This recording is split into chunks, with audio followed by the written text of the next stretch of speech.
this. Ready? Here we go.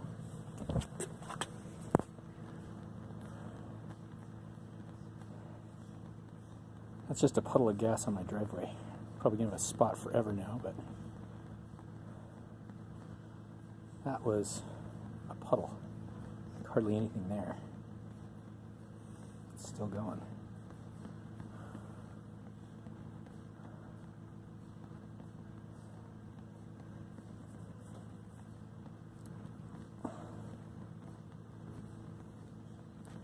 Just changed my fuel filter, and I had about half a gallon of fuel that just leaked out into a drain pan.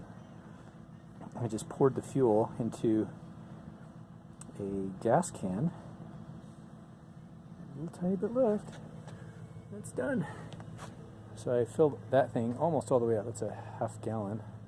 It was in there. So be careful with this stuff. That was just a tiny, it was like a shallow puddle.